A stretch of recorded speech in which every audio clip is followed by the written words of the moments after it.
अस्सलाम वालेकुम दोस्तों, उम्मीद करता हूँ आप लोग खैरियत से होंगे। अल्लाह ताला आपको रमज़ानुल मुबारक के 30 रोज़े रखने की तौफ़ीक़ अता फ़रमाए और आपकी तमाम मुश्किलात को आसान फरमाए। जहाँ जहाँ मुसलमान परेशान हाल हैं, तमाम मुसलमानों की परेशानियों को दूर फरमाए। दोस्तों, अगर आप सुन्नी हो तो आपको ये वीडियो देखना बेहद ज़रूरी है, क्योंकि अक्सर आप देखते होंगे यहाँ पर कोई सुन्नी वहाबी बन गया, कोई वहाँ पर सुन्नी वहाबी बन गया।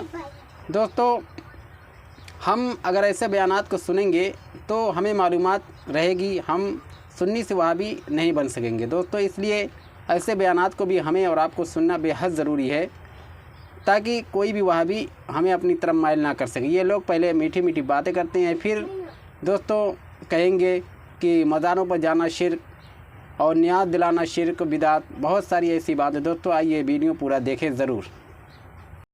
कोई शक ही नहीं था कि अल्लाह के रसूल सल्लल्लाहु अलैहि वसल्लम इंसान है, कभी शक पैदा नहीं हुआ।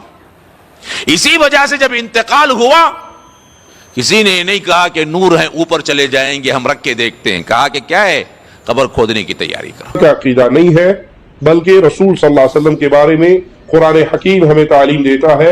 सूरत कहफ है, आखिरी आयत है, कुल ए नबी कहो इन्नमा अना बशरुम मिस्लुकुम, मैं तुम्हारे जैसा इंसान हूँ। अल्लाह के नबी के बारे में ये अकीदा मोहम्मद रसूलुल्लाह को अपने नूर से पैदा किया होता तो मोहम्मद रसूलुल्लाह को भी नहीं खाना चाहिए था, नहीं पीना चाहिए था। अल्लाह की बीवी नहीं है तो मोहम्मद रसूलुल्लाह की बीवी नहीं होनी चाहिए थी। ये तो भाई मर्द और औरत ये इंसान है, बच्चा भी इंसान ही पैदा होता है। अगर अल्लाह नूर मोहम्मद नूर, तो शादी भी किसी नूरानी मखलूक से होनी चाहिए थी। लेकिन हजरत खदीजा तो खाकी है, मिट्टी से पैदा हुई है। नूर का और मिट्टी का ये जोड़ा बन कैसे गया? हालांकि वो कुरान है और कुरान का वो ट्रांसलेशन मानने से आपका इस्लाम गायब। करो जरूर ट्रांसलेशन, मगर जो क्लियर है वो मानो मत। फॉर एग्जाम्पल, यदुल्लाह फौका अयदीहिम, इट इज कुरान। ट्रांसलेशन करने को तो कर ले जाएंगे, hand of Allah upon your hands, hands of Allah upon their hands. तर्जुमा हो गया, अल्लाह का हाथ उनके हाथों पर है।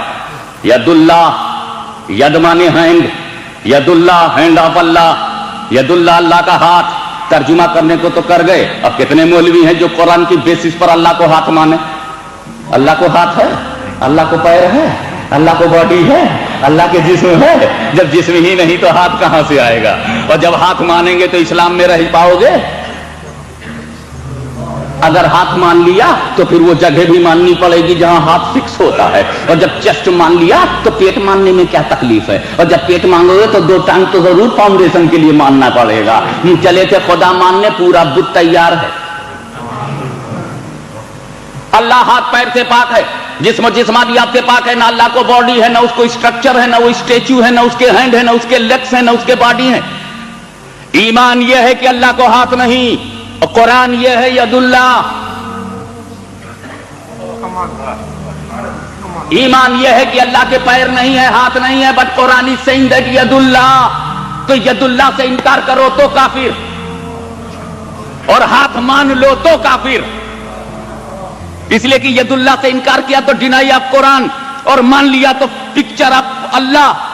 अल्लाह के पिक्चर नहीं, हाथ नहीं, पैर नहीं, तो मानने में भी गड़बड़ है, ना मानने में भी। तो कुरान में कुछ आयतें ऐसी हैं कि तर्जुमा किया जाता है, लेकिन जो तर्जुमे का क्लियर है, जो तर्जुमे में जाहिर हो रहा है, वो खुदा की मुराद नहीं है, वो खुदा की मंशा नहीं है, वो खुदा की मर्जी नहीं है। और जो खुदा की मर्जी है वो ट्रांसलेशन में मौजूद नहीं है, वो ट्रांसलेशन में क्लियर नहीं है। तो ऐसी आयत को मुतशाबिहात कहते हैं। वो आयत कुरान की, वो आयत जिसका ट्रांसलेशन नहीं कर सकते, उसको अरबिक में कहते हैं मुक़त्तिआत। हुरूफे मुक़त्तिआत, अलिफ लाम मीम काफ या इन साद हा मीम ऐन सीन काफ, दीज आर हुरूफे मुक़त्तिआत, अनएबल टू ट्रांसलेट। लेकिन दूसरी आयत की किस्म है मुतशाबिहात, कि कुरान तर्जुमा करने को तो आप कर लेंगे, लेकिन जो उसका जाहिर है वो खुदा की मुराद नहीं है, जो खुदा की मुराद है वो तर्जुमे में जाहिर नहीं है। यानी ट्रांसलेशन में जो चीज आ रही है वो अल्लाह की मंशा नहीं है, जो अल्लाह की मंशा है वो ट्रांसलेशन में नहीं है। تو ایسی آیت کو متشابہ کہتے ہیں اور ایسی آیت سے عقیدہ بنانا جائز نہیں. ارے جب اللہ کی منشا نہیں معلوم تو عقیدہ کیسے بنا رہے ہو؟ جب اللہ کی مرضی نہیں معلوم تو عقیدہ کیا بنا رہے ہو؟ ٹرانسلیشن تو کر لیا لیکن اللہ کی مرضی نہیں معلوم تو مرضی بنے گی اللہ کی مرضی سے, عقیدہ بنے گا اللہ کی مرضی سے, مسئلہ بنے گا اللہ کی مرضی سے, شریعت کا قانون ہوگا تو اللہ کی مرضی سے. جب مرضی معلوم نہیں تو قانون کیا بناؤ گے؟ جب مرضی معلوم نہیں تو عقیدہ کیا بناؤ گے؟ تو آیت متشابہ اس کو کہتے ہیں کہ you are able to translate but you are not able to accept. آیت کو مانیں گے, آیت کے ایک ایک لفظ کو مانیں گے, قرآن کی آیت کے ایک ایک حرف کو مانیں گے, مگر ٹرانسلیشن میں جو کلیئر ہے وہ تو کہہ دیں گے وہ جو کلیئر ہے وہ اللہ کی منشا نہیں ہے, اور جو اللہ کی منشا ہے وہ کلیئر نہیں ہے. مثلا سیکنڈ ایگزامپل, اللہ نور السماوات والارض مثل نوری کمشکۃ فیہا مصباح. اللہ زمین و آسمان کا نور ہے. اللہ از the light of the world. اب آپ ذرا غور فرمائیں کہ وہ ساری دنیا کا, سارے سماوات کا, زمین و آسمان کا نور ہے. اللہ نور السماوات والارض, اللہ زمین و آسمان کا نور ہے.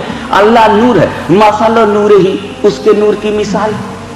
ایک بات بتاؤ, اللہ بے مثال ہے کہ نہیں؟ اللہ کو بے مثال مانتے ہو؟ اگر اللہ کو کوئی بے مثال نہ مانے تو مسلمان ہوگا کیا؟ جو اللہ ہی کو بے مثال نہیں مانے گا ہم اس کو مسلمان نہیں مانے گا. اللہ بے مثال, یہ عقیدہ ہے نا, یہ تمہارا سب کا ایمان ہے نا کہ اللہ بے مثال ہے.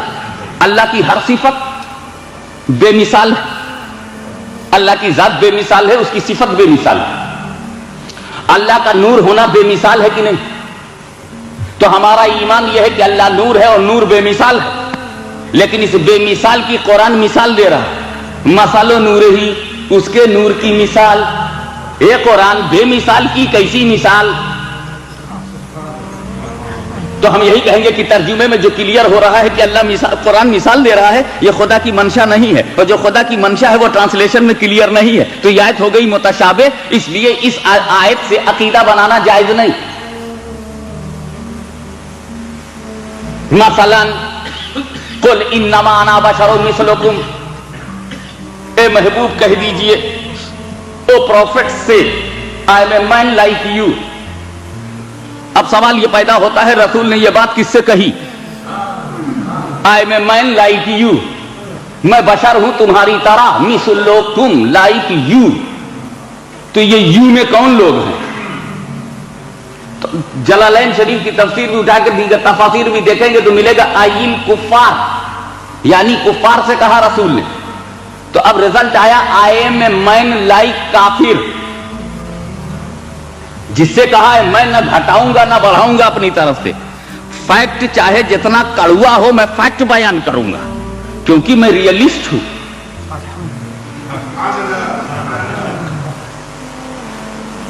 میں ریئلزم کی بنیاد پر, حقیقت پسندی کی بنیاد پر, سچائی کی بنیاد پر ایک بات کہتا ہوں.